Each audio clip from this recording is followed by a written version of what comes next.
मसला पूछने के लिए आई हूँ। कहा बताओ क्या है? कहा मैं चरखा चलाती हूँ अपने घर में। चरखा आप लोग समझते होंगे, आपके कारोबार यही है। मैं चरखा चलाती हूँ, दिन में भी चलाती हूँ और कभी कभी ओवर टाइम करती हूँ तो रात में भी चलाती हूँ, और चलाकर मैं इसकी कमाई अपने मालिक से लेती हूँ। इमाम अहमद इब्न हम्बल ने कहा तो इसमें हर्ज क्या है? कोई बात नहीं। कि मैं ये नहीं पूछ रही हूँ कि इसमें हर्ज है या नहीं, मेरा मसला ये है कि कभी कभी मैं ओवर टाइम करती हूँ और रात में भी चलाती हूँ, और जब मेरे पास जो चिराग होता है, जब उसका तेल ख़त्म हो जाता है तो मैं अपने चरखे को उठा कर रखने के लिए जाने वाली होती हूँ कि देखती हूँ कि पड़ोस के घर में चिराग जल रहा है और उसकी रोशनी मेरे आंगन में आ रही है। तो क्या मैं उस पड़ोस के घर से आने वाली उस रोशनी में चरखा चलाऊं और सूत फिराऊं और ये चलाकर इसकी कमाई में अपने मालिक से लूं, तो क्या वो कमाई हमारे लिए जायज़ होगी या नाजायज़, हलाल होगी या हराम? उस कमाई को खाकर कहीं मैं अज़ाब जहन्नम की मुर्तकिब तो नहीं बन जाऊंगी, अज़ाब कब्र तो हमको नहीं होगा। मैं उसकी रोशनी मांगने के लिए नहीं गई हूँ, वो ऑटोमेटिक मेरे घर में आ रही है। मेरे घर में भी दीवार नहीं है, उसके घर में भी दीवार नहीं है, वो जल रहा है चिराग, वो ऑटोमेटिकली मेरे घर में उसकी रोशनी आ रही है। अगर मैं उसकी रोशनी में चिराग सूत फिरा कर उसकी कमाई अपने मालिक से लूँ तो ये कमाई हमारे लिए जायज़ होगी या नाजायज़? इमाम अहमद इब्न हम्बल कहते हैं, खातून आय औरत, तेरे सवाल ने आज इमाम अहमद इब्न हम्बल के इल्म को शर्मिंदा कर दिया है। अल्लाह की कसम, तेरे सवाल का जवाब हमारे पास नहीं है।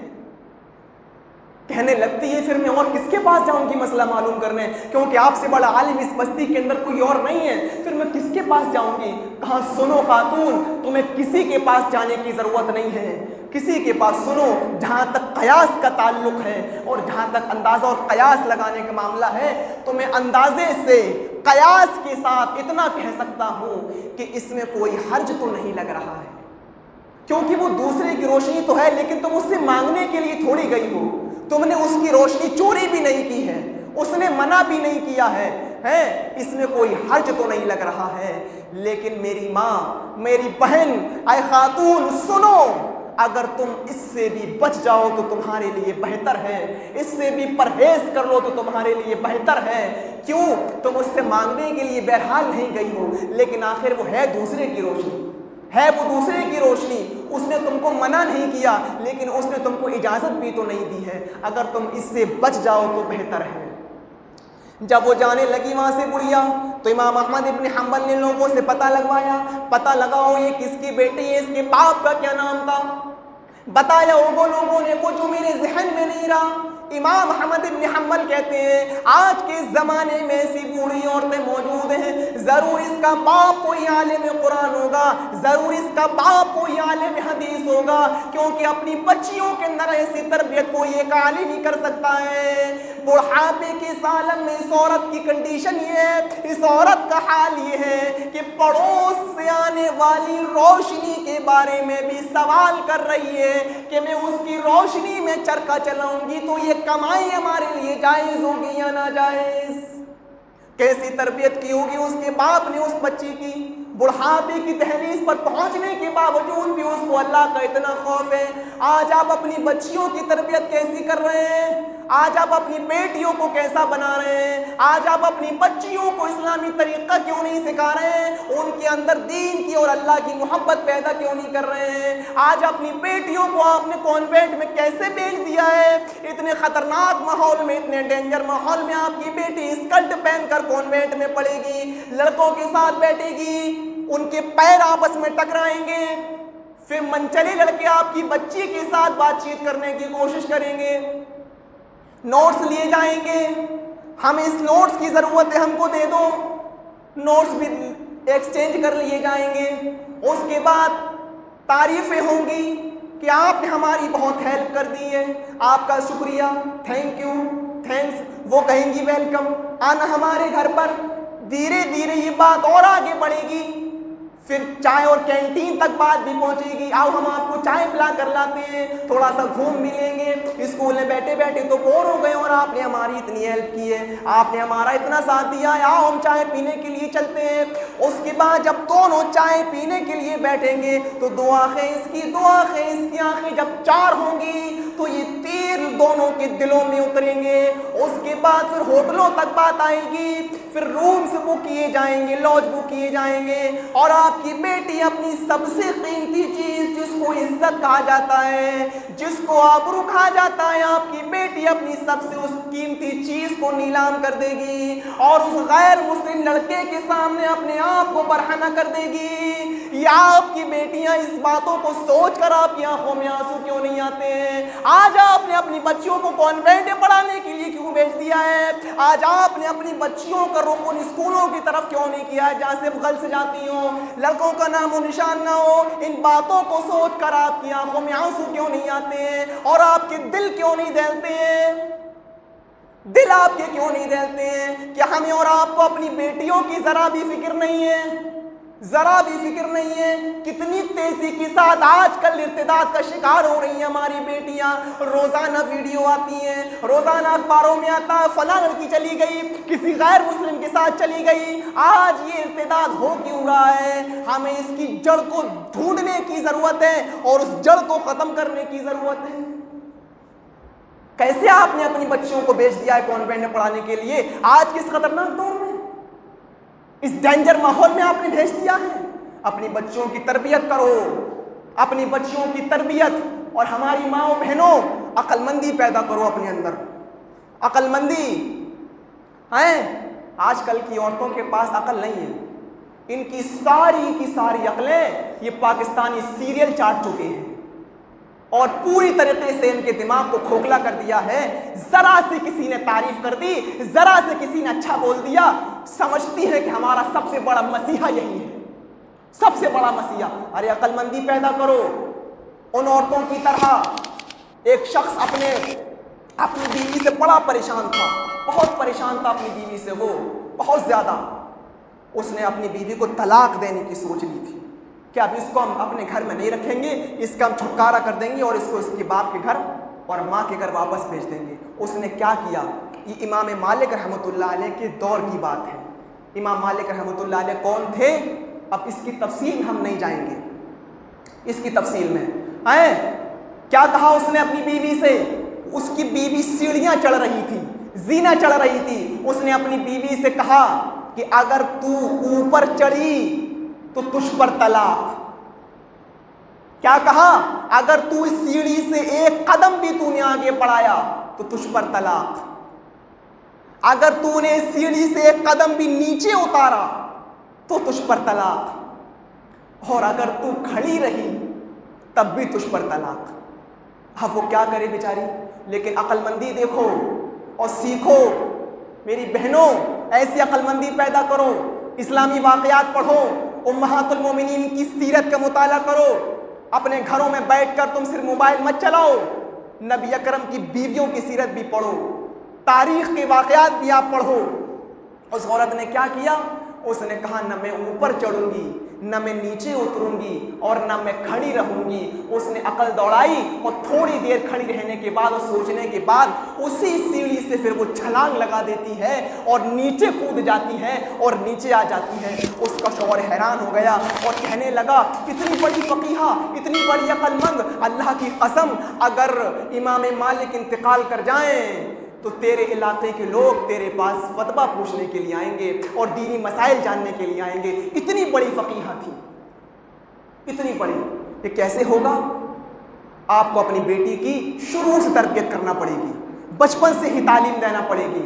और जो लोग अपने बच्चों के बारे में तरबियत में आजमाए जाते हैं, जो माँ बाप अपने बच्चों की तरबियत में आजमाए जाते हैं, वो जन्नती होते हैं, वो जन्नती होते हैं।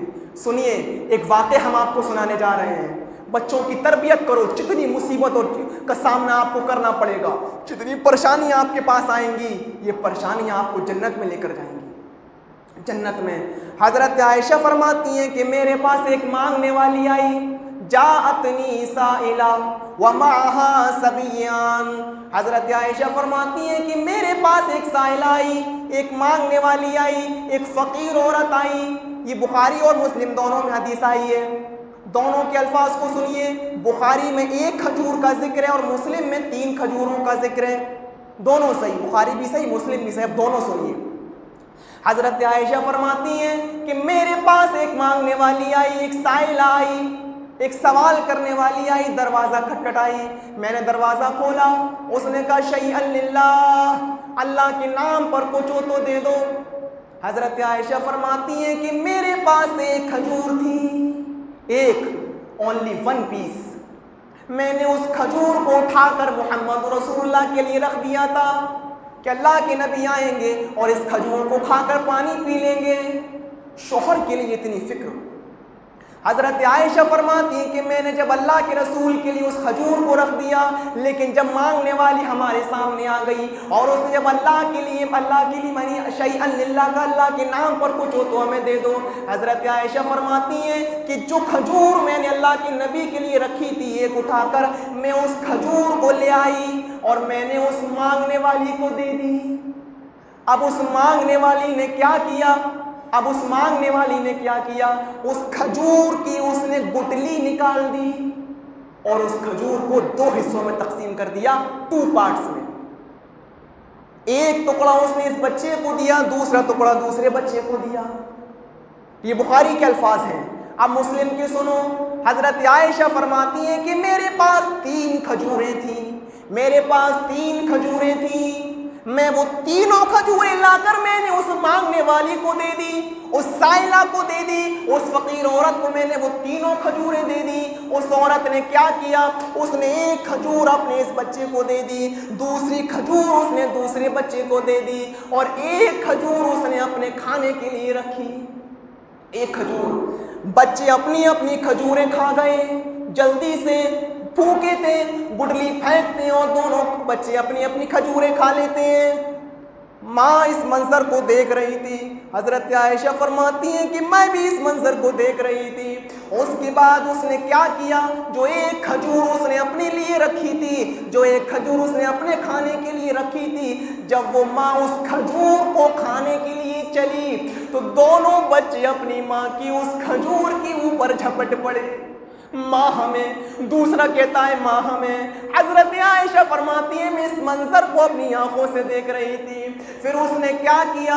उस औरत ने खुद कुछ नहीं खाया, उस औरत ने उस एक खजूर के भी 2 टुकड़े कर एक टुकड़ा इस बच्चे को दे दिया, दूसरा टुकड़ा दूसरे बच्चे को दे दिया और वो खजूर खाकर वो औरत चली गई। थोड़ी देर के बाद जब अल्लाह के नबी आए, घर पर वापस आए, मैंने अल्लाह के नबी के सामने पूरा का पूरा वाक़या बयान कर दिया। अय अल्लाह के रसूल, आज ऐसा ऐसा हुआ था, आज ऐसा ऐसा मामला पेश आया, मुझे बड़ा दुख हुआ उस औरत के ऊपर, उस औरत की भूख के ऊपर जिसने वो खजूरें तो खुद खा ली थी, अपने बच्चों को खिला दी थी, लेकिन जब वो औरत एक खजूर खाने के लिए चली तो उसके बच्चे उस खजूर पर भी झपट पड़े और उसको भी उसने अपने बच्चों को दे दिया, खुद नहीं खाया। अल्लाह के नबी फरमाते हैं, आय आयशा, क्या तुमने इस मंजर को अपनी आंखों से देखा है? आय आयशा, क्या तुमने अपनी आंखों से इस मंजर को देखा है? हजरत आयशा कहती, हाँ अल्लाह के रसूल, मैंने इस मंजर को अपनी आंखों से देखा है। फरमाया, आयशा तुम्हें कयामत के दिन गवाही देना पड़ेगी। किस बात की? कि मैंने देखा है। हाँ अल्लाह के रसूल, मैंने देखा, मैं आपसे झूठ बोलूंगी? मैंने उस मंजर को अपनी आंखों से देखा है। आयशा, अगर तुम सच कह रही हो तो सुन लो, उस औरत ने खुद भूखा रहकर अपने बच्चों को पाला है, अपने बच्चों का पेट भरा है। उस औरत ने इतनी बड़ी नेकी का काम किया है, इतनी बड़ी नेकी का काम किया है कि वजबत अलैहिल जन्ना, वजबत अलैहिल जन्ना, वजबत अलैहिल जन्ना। अल्लाह ने उस औरत के ऊपर जन्नत को वाजिब कर दिया, अल्लाह ने उस औरत के ऊपर जन्नत को फर्ज कर दिया और जन्नत को वाजिब कर दिया। जो वालिदैन अपने बच्चों की तरबियत में आजमाए जाते हैं वो जन्नती होते हैं। जन्नती। आप क्या तरबियत करोगे अपनी बच्चियों की? आप क्या सिखाओगे अपनी बच्चियों को? आज आपकी 12-15 साल की बच्ची मोबाइल चला रही है, आप चलवा रहे हैं उनसे, आपको नहीं मालूम, लेकिन आपकी बीवी को मालूम है कि मेरी बेटी मोबाइल चला रही है। हमने क्या तरबियत की है अपने बच्चों की? क्या सिखाएंगे अपने बच्चों को? किस तरफ लेकर जाएंगे अपने बच्चों को? एक वाकया सुनो, अब्दुर्रहमान अल फर्रुख का बड़ा अजीब व गरीब वाकया है, और ये वाकया हमको अपने बच्चों की तालीम और तरबियत की तरफ उभार रहा है। एक माँ ने अपनी लड़के को यानी अपने बेटे को पढ़ाने में कैसा किरदार अदा किया था, कैसा किरदार अदा किया था। अब्दुर्रहमान अल फर्रुख अपनी बीवी के पेट में अपना बच्चा छोड़कर चले जाते हैं और कहते हैं बीवी सफ़र लंबा है, 2-4 साल भी लग सकते हैं, 5-6 साल भी लग सकते हैं। अगर अल्लाह ताला तुम्हें बेटा दे या बेटी दे तो 40,000 दिरहम में तुम्हारे पास छोड़कर जा रहा हूँ। इन 40,000 दिरहम को तुम मेरे बच्चे की तालीम और तरबियत पर लगा देना, उसके इल्म पर खर्चा कर देना। ये कहकर अब्दुर्रहमान अल फर्रुख चले जाते हैं। जानते हो, तारीख की किताबें आप पढ़ो, उसके बाद 27 साल तक फिर अब्दुर्रहमान अल फर्रुख लौट कर नहीं आते हैं। लेटर का ज़माना नहीं है, मोबाइल का ज़माना नहीं है, टेलीफोन का ज़माना नहीं है, व्हाट्सएप और फेसबुक का, मैसेंजर का, इंस्टाग्राम का ज़माना नहीं है कि खबर कर दी जाए कि हमको देर लगेगी या हमको टाइम लगेगा आने में। कोई ज़माना नहीं है। 27 साल के बाद जब अब्दुर्रहमान अल फर्रुख लौट कर आए तो डायरेक्ट अपने घर नहीं गए, मस्जिद में जाकर क़याम पसीर हो गए। और शरीयत का हुक्म भी यही है कि सफ़र से आओ तो डायरेक्ट घर मत जाओ, खबर पहुंचवा दो ताकि आपकी बीवी नहा धो ले, सच सबर ले आपके लिए, और आप जब इतनी लंबी जुदाई के बाद अपनी बीवी से मिले तो एक अच्छा मैसेज जाए। हैं, आजकल की तरह नहीं शौहर कहीं से भी आ रहा है, मेहनत करके मजदूरी करके हमारी घर की औरतें उनका इस्तेमाल ही नहीं करती हैं। खुशबू लगा कर बैठे, अच्छे कपड़े पहन कर बैठे, किचन में घुसी हुई हैं, बदबू आ रही है किचन की, शौहर का इस्तेमाल ऐसे हो रहा है। तो अब्दुर्रहमान अल फर्रुख मस्जिद में चले गए और मस्जिद के किसी नमाजी से कह दिया कि मेरी बीवी को जाकर बता दो कि तुम्हारे शौहर 27 साल के बाद वापस आए हैं, क्या उनको घर में आने की इजाज़त है?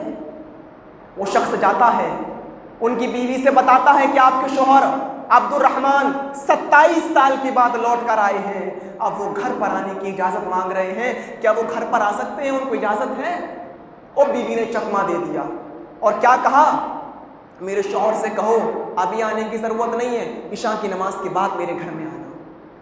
वो आया और बता दिया कि आपकी बीवी ऐसा ऐसा कह रही है कि इशा की नमाज के बाद। सोचने लगे यार बीवियाँ तो परेशान होती हैं, शौहर इतनी लंबे टाइम के बाद आ रहा है, इतनी लंबी मुद्दत के बाद शौहर को बुलाया जाए, लेकिन ये कह रही 27 इशा की नमाज के बाद आना।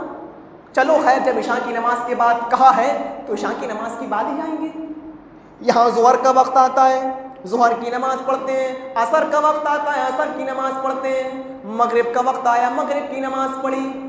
अब जो नमाज़ पढ़ाने वाला था उसका नाम था रबिया अल फर्रुख, ये अब्दुर्रहमान अल फर्रुख का बेटा था, लेकिन बाप जानता नहीं था कि ये मेरा बेटा है।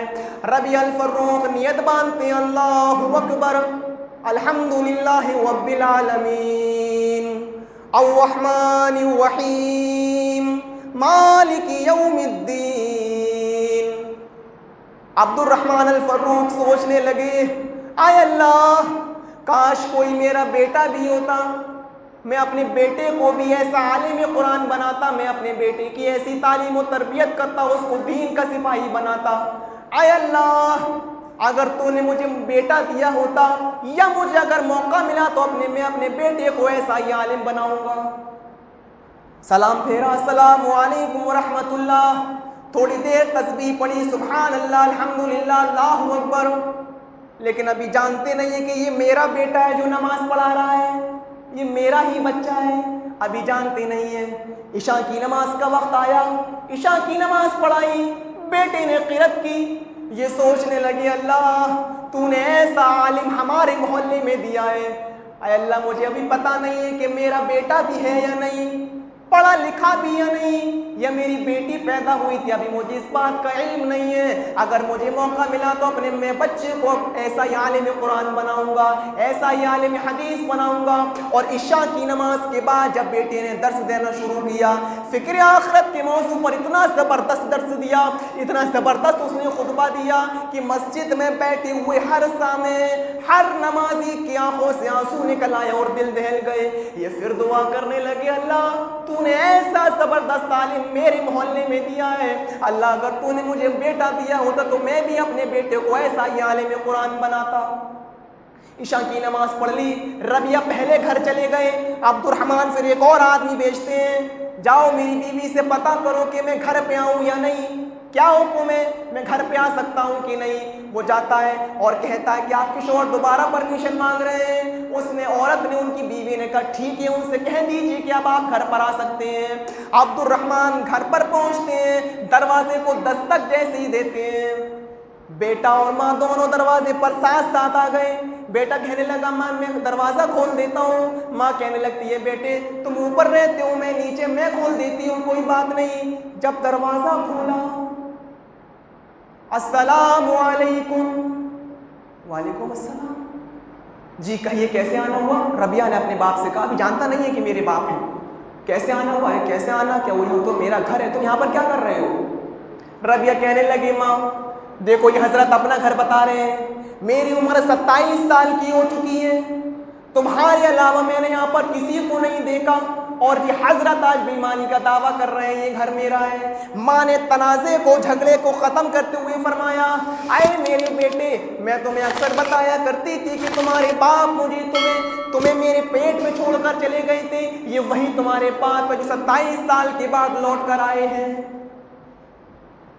अलग सलेक हुआ, प्यार और मोहब्बत होती है, दोनों गले लगते हैं। बेटा कहने लगता है अब्बू अब आप मेरी माँ के साथ रहिए और मैं अपनी बीवी के पास में ऊपर जा रहा हूँ। 27 साल से मेरी माँ उस दिन से आपका आज तक इंतज़ार कर रही थी, दूसरी शादी को उसको ख्याल तक नहीं आया था, और मेरी माँ ने मुझे पढ़ाया लिखाया है। अब आप मेरी माँ के साथ रहिए, मेरी माँ के साथ बैठिए, उनसे बातें कीजिए, और मैं अपनी बीवी के पास ऊपर जा रहा हूँ। और उसके बाद बेटा ऊपर चला गया।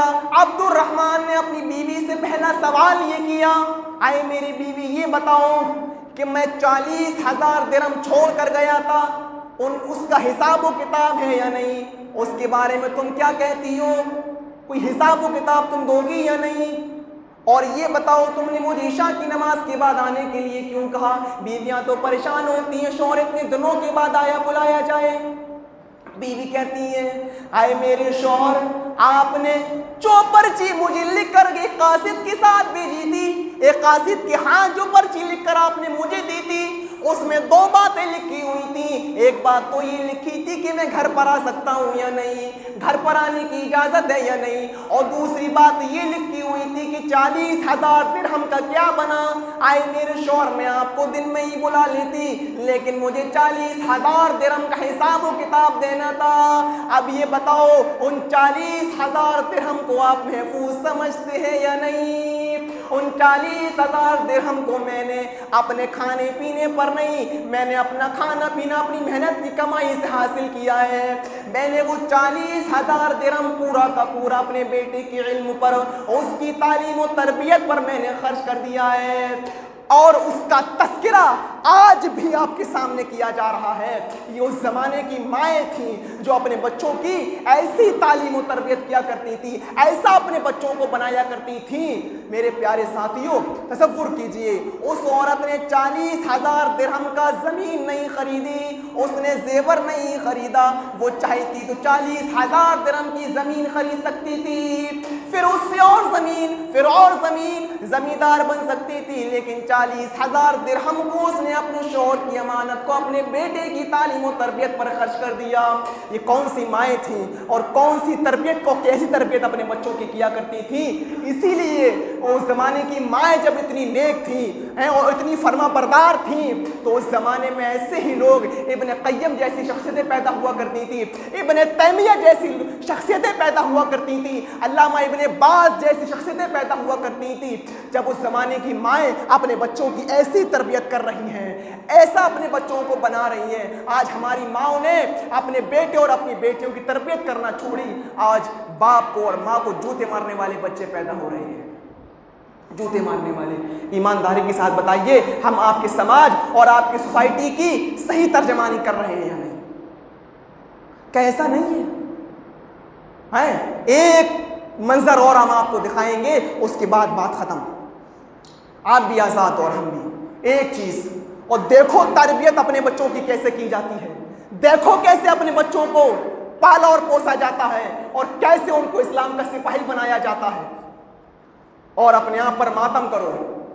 आज आपके जवान बेटे नेकर पहनकर घूम रहे हैं, घुटने से ऊपर पैंट पहनकर घूम रहे हैं, घुटने से ऊपर मैच खेलने के लिए जा रहे हैं। अरे तुम अमेरिका पर ईमान नहीं लाए हो, तुम मोहम्मद रसूलुल्लाह सल्लल्लाहु अलैहि वसल्लम की जात पर ईमान लाए हो। नबी अकरम ने मना किया है, ये सतर में आता है, ये शर्म हया है, नाव से लेकर है घुटने से थोड़ा सा नीचे तक ये शर्म हया का मामला है, ये सतर में आता है। आज आपके बच्चे और आपके बेटे इस तरीके से कपड़े पहनकर आपके यहाँ मैच खेलने के लिए जा रहे हैं। क्या तरबियत करेंगे अपने बच्चों की आप? सुनो हजरत खंसा का वो वाक़या। हजरत खंसा पहले काफिर थी, काफिर, उसके बाद वो इस्लाम ले आई थी।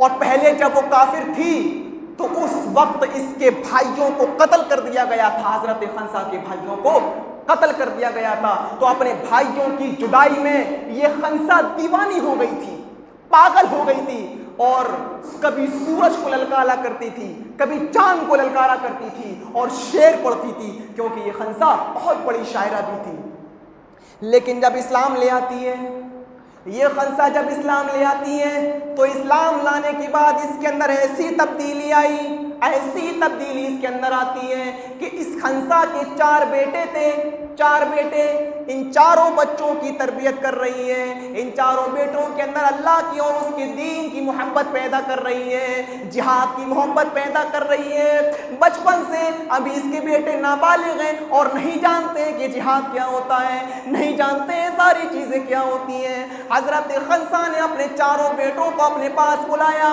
आवाज़ लगाई और खाए मेरे बेटो ज़रा मेरे पास आना, जरा मेरे पास आओ। हजरत खंसा के चारों बेटे अपनी माँ की एक आवाज़ पर अपनी माँ के पास पहुँच गए। आजकल के बच्चों की तरह नहीं, माँ बाप चीखते और चिल्लाते रहते हैं, बच्चों के कानों पर जुआं तक नहीं रेंगता। माँ बाप चीख रहे हैं, बुला रहे हैं, लेकिन बेटा मोबाइल चला रहा है, बच्ची व्हाट्सएप चला रही है, इंस्टाग्राम चला रही है, कोई फिक्र नहीं। हजरत खंसा ने जब आवाज़ दी अपने बच्चों को, चारों बेटे हजरत खंसा की आवाज़ सुनकर दौड़ते हुए चले आते हैं, दौड़ते हुए चले आए। कहा क्या हुआ अम्मी? कहा बैठो, खाना लगा रही हूँ, खाना खा लो। हजरत खंसा के वो बेटे खाना खाने के लिए जब बैठ जाते हैं, जब खाना खाने के लिए बैठ जाते हैं तो हजरत खंसा अपने बच्चों को ये सिखा रही है और कहती थी, आए मेरे बच्चों, तुम सारे के सारे मेरे बेटे हो, तुम्हारी माँ एक है और तुम्हारा बाप भी एक है। अल्लाह की कसम मैंने तुम्हारे बाप के साथ कभी खयानत नहीं की। आए मेरे बेटो, जब मेरी शादी नहीं हुई थी और मैं कुंवारी थी, उस मौके पर भी मैंने कभी तुम्हारे मामूओं को रुसवा नहीं किया, और शादी के बाद भी मैंने कभी तुम्हारे बाप की अमानत में खयानत नहीं की। बच्चे समझे नहीं कि मेरी माँ ने क्या कहा, पूछते हैं क्या मतलब है इस बात का कि मामू को रुसवा नहीं किया और बाप की अमानत में खयानत नहीं की, क्या मतलब है इस बात का? हजरत खंसा कहती हैं, मेरे बेटो सुनो, मैं तुम्हें इस बात का मतलब समझा रही हूँ, मैं तुम्हें इस बात का मतलब बता रही हूँ। हजरत खंसा कहती है, पहली बात तो ये कि मैंने अपने भाइयों को, तुम्हारे मामूओं को कभी रुसवा नहीं किया।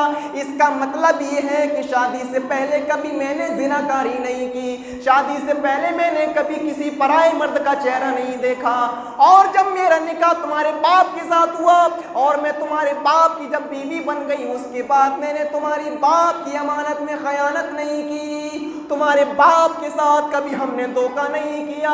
आए मेरे बेटो, जिस तरीके से तुम्हारी माँ एक है, तुम्हारा बाप भी एक है, तुम चारों के चारों एक ही बाप के बच्चे और एक ही माँ के बेटे हो।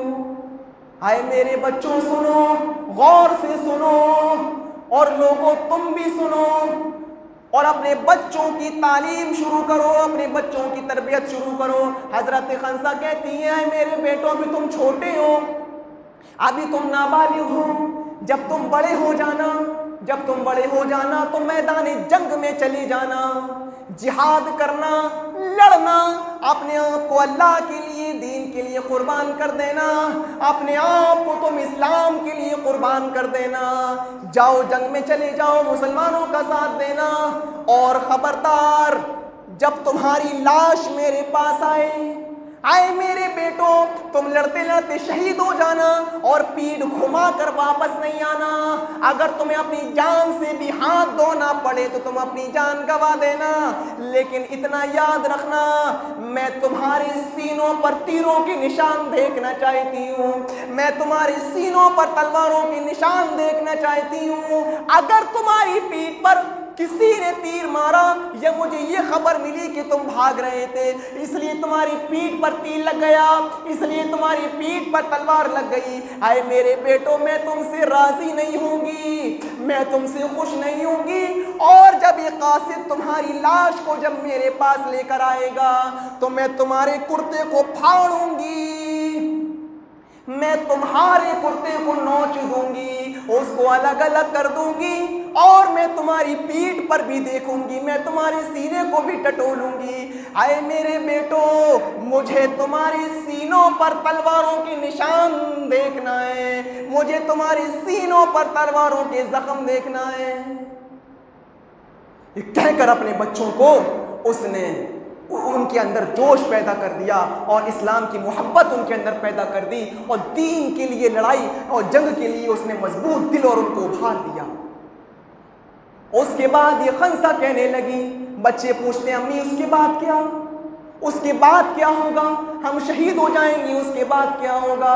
कहा, मेरे बेटो, कल कयामत के दिन जब मैदान महशर लगी होगी, जब अल्लाह ताला सबसे हिसाब किताब लेगा, तुमसे तो कोई हिसाब किताब ही नहीं होगा क्योंकि तुम शहीद हो गए थे।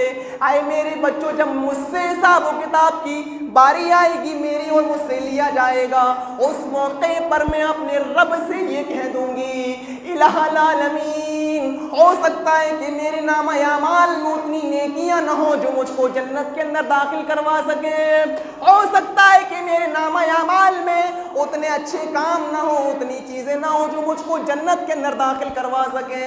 आए अल्लाह, इलाहुल आलमीन, ये चारों मेरे बेटे हैं जो शहीद दुनिया में हो गए थे, इन बच्चों की तरबियत मैंने की थी, इन बच्चों को मैंने आगे बढ़ाया था, इन बच्चों को मैंने सिखाया था, इन बच्चों के अंदर दीन की तरबियत मैंने की थी, और ये बच्चे तेरे लिए, तेरे इस्लाम के लिए, दीन के लिए इन लोगों ने अपनी जान तक का नजराना पेश कर दिया। इन बच्चों ने अब तेरे खातिर यानी तेरे दीन के लिए अपनी जान तक कुर्बान कर दी। ऐ अल्लाह, मैं इन शहीद बच्चों की माँ हूँ, इनकी तरबियत मैंने की थी, इसके साथ तू मुझको जन्नत के अंदर दाखिल कर दे। मेरे प्यारे साथियों, जरा तसव्वुर करिए कैसी माएँ थी उस जमाने की और कैसी तरबियत करती थी अपनी औलाद की, किस तरीके से अपने बच्चों को वो सिखाती थी और पढ़ाती थी, और किस तरीके से दीन का एक मुजाहिद बनाती थी। आज वो हालात पैदा क्यों नहीं हो रहे हैं? हम उन्हीं की तो उम्मती हैं, हम उस नबी की तो उम्मती हैं। आजकल वो माएँ ऐसे अपने बच्चों की तरबियत क्यों नहीं कर रही हैं? आज वो बाप अपने बच्चों की तरबियत इस तरीके से क्यों नहीं कर रहे हैं? आज क्यों इर्तिदाद का शिकार हमारी बेटी और हमारी बहनें हो रही हैं? आज क्यों हमारे बच्चे बाप की नाफरमान निकल रहे हैं? आज क्यों एक औलाद अपने बाप को जूते मार रही है और अपने बाप से मुंह चलाती है और अपने बाप के साथ बदतमीजी करती है? एक वाकया ऐसा भी हुआ, इसी इर्तिदाद के ताल्लुक से हम बताएं आपको, एक वाकया ऐसा भी हुआ कि एक लड़की किसी गैर मुस्लिम के साथ जब फरार हो गई तो उसके माँ बाप ने उस लड़की को पकड़वा लिया और बुलवा लिया, और बुलाने के बाद चूंकि वो लड़की 18 साल की हो चुकी थी और आपके हिंदुस्तान का कानून भी कहता है कि अब 18 साल की हो चुकी है, अब अच्छा बुरा सोचने का अधिकार और हक उसको है। अब 60 साल की बाप की नहीं चलेगी, अब उस बेटी की चलेगी जो 18 साल से ऊपर की हो चुकी है। उसके माँ बाप ने उसको पकड़वा लिया, लेकिन आप जानते हैं, आपको मालूम है लड़के वालों की तरफ से पुलिस आती है, लड़के वालों की तरफ से वो पूरी इंतजाम के साथ और पूरी सिक्योरिटी के साथ उस लड़की के घर में आता है और पुलिस इस आधार पर उस लड़की को उसके बाप से लेकर चली जाती है कि आपकी बेटी अब 18 साल की हो चुकी है, अब तुम्हारा कोई अधिकार उसके ऊपर नहीं है, जिसके साथ चाहे वो शादी कर सकती है, जिसके साथ अपना जीवन वो बिताना चाहे बिता सकती है। मेरे प्यारे साथियों, अभी तो नौबतें यहाँ तक आ चुकी हैं, वो नौबतें और रह गई हैं कि आपके घरों से निकलकर ये गैर मुस्लिम लोग, ये आरएसएस वाले और आप ही के इलाके के लोग कुछ ऐसे हैं बेईमान हरामखोर किस्म के लोग जो आरएसएस के साथ हैं, जो अपने ईमान को बेचे हुए आप ही के इलाके के, आप ही के मोहल्ले के, नाम लेना उनका जरूरी नहीं है, आप ही के इलाके के लोग ऐसे हैं जो खबरें देते हैं, जाकर बताते हैं, जाकर आज ऐसा हो रहा है, हमारे आज ये प्रोग्राम हुआ, हमारे यहाँ ऐसा हुआ। आप ही के इलाके के लोग ऐसे हैं और आप उनको पनाह दिए हुए हैं, सलाम कलाम उनसे करते हैं, हाय हेलो उनसे करते हैं, उनके घर आते जाते हैं। अरे ऐसे लोगों का तो बाइकाट कर देना चाहिए, समाज से बहिष्कार कर देना चाहिए। कोई भी मुसलमान शख्स उनसे बातचीत न करे, सलाम दुआ उनसे न करे। क्यों? क्योंकि तुमने अपने इस्लाम को बेच दिया है, तुम मुसलमानों के खिलाफ हो चुके हो, तुम दीन के खिलाफ हो चुके हो। आप ही के इलाके के आज भी लोग रह रहे हैं, इसी मोहल्ले में रह रहे हैं, इसी मोहल्ले के अंदर। मेरे प्यारे साथियों, 1.25 घंटा हो चुका है, इससे ज़्यादा हम नहीं बोल सकते हैं क्योंकि टाइम ज़्यादा हो रहा है और मौसम बहुत ख़राब है। बारिश में हम आए थे वापस, हमको तो ये लग रहा था कि आज का प्रोग्राम भी मुलतवी कर दिया जाएगा बारिश की वजह से, लेकिन थोड़ी बहुत राहत मिली तो फिर हम आए। हम दुआ करते हैं कि बारिला हम तमाम लोगों को कहने सुनने से ज़्यादा अमल करने की तौफीक अता फरमाए। इलाहुल आलमीन हमें अपनी बच्चियों की इस्लामी ढंग से तरबियत करने की तौफीक अता फरमाए। बारिला हमें अपनी बच्चियों को पर्दा कराने की तौफीक अता फरमा। इलाहुल आलमीन हमने जो हदीसें इनके सामने पढ़ी और सुनाई हैं, जिसमें इतनी ख़तरनाक तरीके से मेरे प्यारे साथियों आपकी बहनों और आपकी बेटियों को बना दिया गया है, हमें अपनी बच्चियों को पर्दा कराने की तौफीक, उनको तालीम देने की तौफीक अता फरमा।